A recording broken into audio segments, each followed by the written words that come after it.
अकबर बीरबल की कहानी। मुगल वंश के बादशाह और नसीरुद्दीन हुमायूं के बेटे जलालुद्दीन मोहम्मद अकबर और उनके कहे जाने वाले नवरत्न में से एक रत्न बीरबल के किस्से काफ़ी मशहूर है। बादशाह अकबर कई बार परेशानियों में फंसने पर या किसी गंभीर मुद्दे पर अपने सलाहकार मंत्री बीरबल की सहायता अवश्य लेते थे। बीरबल ने सन 1528 से सन 1583 तक बादशाह अकबर के दरबार में एक विदूषक एवं सलाहकार बनकर सेवाएं दी थी। बीरबल स्वभाव से बुद्धिशाली और किसी भी समस्या का समाधान ढूंढने में निपुण थे। अकबर और बीरबल के अनगिनत किस्सों में से चुनिंदा किस्से वार्ता स्वरूप दर्शाए हैं, जिसमें बीरबल के बुद्धिचार का वर्णन है। अकबर बीरबल की मज़ेदार कहानी आप लोग तो सुने हैं, तो आइए अकबर बीरबल के किस्से के रूप में प्रचलित ऐसे ही 3 चुनिंदा कहानी देखते हैं। सदियों के दिन थे, अकबर का दरबार लगा हुआ था। तभी फारस के राजा का भेजा एक दूत दरबार में उपस्थित हुआ। राजा को नीचा दिखाने के लिए फारस के राजा ने मोम से बना शेर का एक पुतला बनवाया था और उसे पिंजरे में बंद करके दूत के हाथों अकबर को भिजवाया और उन्हें चुनौती दी कि इस शेर को पिंजरा खोले बिना बाहर निकाल कर दिखाए। बीरबल की अनुपस्थिति के कारण अकबर सोच में पड़ गए कि अब इस समस्या को कैसे सुलझाया जाए। अकबर ने सोचा कि अगर दी हुई चुनौती पार नहीं की गई तो जग हंसाई होगी। इतने में ही परम चतुर ज्ञान गुणवान बीरबल आ गए और उन्होंने मामला हाथ में ले लिया। बीरबल ने एक गर्म सरिया मंगवाया और पिंजरे में कैद मोम के शेर को पिंजरे में ही पिघला डाला। देखते देखते मोम पिघलकर बाहर निकल गया। अकबर अपने सलाहकार बीरबल की इस चतुराई से काफ़ी प्रसन्न हुए और फारस के राजा ने फिर कभी अकबर को चुनौती नहीं दी। बुद्धि के बल पर बड़ी से बड़ी समस्या का हल निकाला जा सकता है। अकबर ने करकराती सर्दियों के मौसम में एक दिन यह ऐलान किया कि अगर कोई व्यक्ति पूरी रात भर पानी के अंदर छाती तक डूबकर खड़ा रह पाएगा तो उसे 1000 मोहरे का इनाम दिया जाएगा। इस चुनौती को पार करना काफ़ी कठिन था, पर फिर भी एक गरीब ब्राह्मण अपनी बेटी के विवाह के लिए धन जोड़ने की खातिर तैयार हो गया। जैसे तैसे करके उसने कांपते ठिठुरते रात निकाल ली और सुबह बादशाह अकबर से अपना अर्जित इनाम मांगा।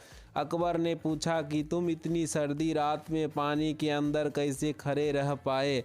ब्राह्मण ने कहा कि मैं दूर आपके किले के झरोखे पर जल रहे दिए का चिंतन कर कर के खड़ा रहा और यह सोचता रहा कि वह दिया मेरे पास ही है।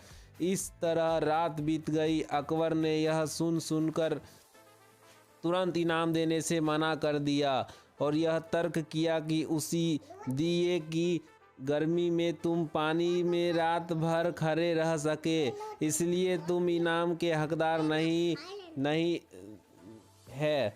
ब्राह्मण रोते हुए उदास होकर चला गया। बीरबल जानता था कि ब्राह्मण के साथ यह अन्याय हुआ है। उसने ब्राह्मण का हक दिलवाने का निश्चय कर लिया। अगले दिन अकबर और बीरबल वन में शिकार खेलने चले गए। दोपहर में बीरबल ने तिपाई लगाई और आग जला दिया। आग जलाकर खिचड़ी पकाने लगा। अकबर सामने बैठे थे। बीरबल ने जानबूझकर खिचड़ी का पात्र आग से काफ़ी ऊंचा लटकाया। अकबर देखकर बोला परे कि अरे मूर्ख, इतनी ऊपर बंधी हांडी को तापन कैसे मिलेगी? हांडी को नीचे बांधकर खिचड़ी नहीं पकेगी। बीरबल ने कहा पकेगी खिचड़ी पकेगी, आप धैर्य रखें। इस तरह दोपहर से शाम हो गई और अकबर लाल पीले हो गए और गुस्से में बोले बीरबल, तू मेरा मजाक उड़ा रहा है, तुझे समझ नहीं आता? इतनी दूर तक आँच नहीं पहुँचेगी। हांडी नीचे लगा। तब बीरबल ने कहा कि अगर इतनी सी दूरी से अग्नि खिचड़ी नहीं पका सकती तो उस ब्राह्मण को आपके किले के झरोखे पर जल रहे दिए से ऊर्जा कैसे प्राप्त हुई होगी। यह सुनकर अकबर फौरन अपनी गलती समझ जाते हैं और अगले दिन ही गरीब ब्राह्मण को बुलाकर उसे 1000 मोहरे दे देते हैं और भरे दरबार में गलती बताने के बीरबल के इस तरीके की प्रशंसा करते हैं। कभी किसी के साथ अन्याय नहीं करना चाहिए। एक पैर दो मालिक। अकबर बादशाह दरबार लगा कर बैठे थे, तभी राघव और केशव नाम के 2 व्यक्ति अपने घर के पास स्थित आम के पेड़ का मामला लड़ा कर आए। दोनों व्यक्तियों का कहना था कि वे ही आम के पेड़ के असल मालिक है और दूसरा व्यक्ति झूठ बोल रहा है। चूँकि आम का पेड़ फलों से इतना लदा हुआ था, इसलिए दोनों में से कोई उस पर से अपना दाव नहीं हटाना चाहता। मामले की सच्चाई जानने के लिए अकबर राघव और केशव के आसपास रहने वाले लोगों के बयान सुनते हैं, पर कोई फायदा नहीं हो पाता। सभी लोग कहते हैं कि दोनों ही पेड़ को पानी देते थे और दोनों ही पेड़ के आसपास कई बार देखे जाते थे। पेड़ की निगरानी करने वाले चौकीदार के बयान से भी साफ नहीं हुआ कि पेड़ का असली मालिक राघव है कि केशव है, क्योंकि राघव और केशव दोनों ही पेड़ की रखवाली करने के लिए चौकीदार को पैसे देते थे। अंत में अकबर थक हार कर अपने चतुर सलाहकार मंत्री बीरबल की सहायता लेते हैं। बीरबल तुरंत ही मामले की जड़ पकड़ लेते हैं, पर उन्हें सबूत के साथ मामला साबित करना होता है कि कौन सा पक्ष सही है और कौन सा झूठा। इसलिए वह एक नाटक रचते हैं। बीरबल आम के पेड़ की चौकीदार करने वाले चौकीदार को एक रात अपने पास रोक लेते हैं। उसके बाद बीरबल उसी रात को अपने 2 भरोसेमंद व्यक्तियों को अलग अलग राघव और केशव के घर झूठे समाचार के साथ भेज देते हैं और समाचार देने के बाद छुपकर घर में होने वाली बातचीत सुनने का निर्देश देते हैं। केशव के घर पहुंचा व्यक्ति बताता है कि आम के पेड़ के पास कुछ अज्ञात व्यक्ति पके हुए आम चुराने की फिराक में है, आप जाकर देख लीजिए। यह खबर देते वक्त केशव घर पर नहीं होता है, पर केशव के घर आते ही उसकी पत्नी यह खबर केशव को सुनाती है।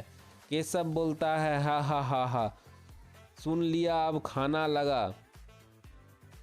वैसे भी बादशाह के दरबार में अभी फैसला होना बाकी है, पता नहीं हमें मिलेगा कि नहीं, और खाली पेट चोरों से लड़ने की ताकत कहाँ से आएगी। वैसे भी चोरों के पास तो आजकल हथियार भी होते हैं। आदेश अनुसार झूठा समाचार पहुँचाने वाला व्यक्ति केशव की यह बात सुनकर बीरबल को बता देते हैं। राघव के घर पहुंचा व्यक्ति बताता है कि आपके आम के पेड़ के पास कुछ अज्ञात व्यक्ति पके हुए आम चुराने की फिराक में है, आप जाकर देख लीजिएगा। यह खबर देते वक्त राघव भी अपने घर पर नहीं होता है, पर राघव के घर आते ही उसकी पत्नी यह खबर राघव को सुनाती है। राघव आओ देखता है न ताओ, फौरन लाठी उठाता है और पेड़ के ओर भागता है। उसकी पत्नी आवाज़ लगाती है, अरे खाना तो खा लो फिर जाना। राघव जवाब देता है कि खाना भागा नहीं जाएगा, पर हमारे आम के पेड़ से आम चोरी हो गए तो वह वापस नहीं आएंगे। इतना बोलकर राघव दौड़ते हुए पेड़ के पास चला जाता है। आदेश अनुसार झूठा समाचार पहुंचाने वाला व्यक्ति बीरबल को सारी बात बता देते हैं। दूसरे दिन अकबर के दरबार में राघव और केशव को बुलाया जाता है और बीरबल रात को किए हुए परीक्षण का वृतांत बादशाह अकबर को सुना देते हैं, जिससे भेजे गए दोनों व्यक्ति गवाही देते हैं। अकबर राघव को आम के पेड़ का मालिक घोषित करते हैं और केशव को पेड़ पर झूठा दावा करने के लिए कड़ा दंड देते हैं तथा मामले को बुद्धिपूर्वक चतुराई से सुलझाने के लिए बीरबल की प्रशंसा करते हैं। सच ही तो है, जो व्यक्ति परिश्रम करके अपनी किसी वस्तु या संपत्ति का जतन करता है उसे उसकी परवाह अधिक होती है। ठगी करने वाले व्यक्ति को अंत में दंडित होना पड़ता है, इसलिए कभी किसी को धोखा नहीं देना चाहिए। दोस्तों, कहानी पसंद आए तो हमारे चैनल को सब्सक्राइब कर लीजिएगा, नीचे सब्सक्राइब बटन है, और अपने दोस्तों के साथ शेयर भी करिएगा, और वीडियो पसंद आए तो एक लाइक भी कर दीजिएगा दोस्तों। तो वीडियो को अंत तक सुनने के लिए, देखने के लिए बहुत बहुत धन्यवाद आप सभी का। मैं फिर मिलता हूँ एक नए कहानी के साथ, तब तक के लिए जय हिंद, जय भारत।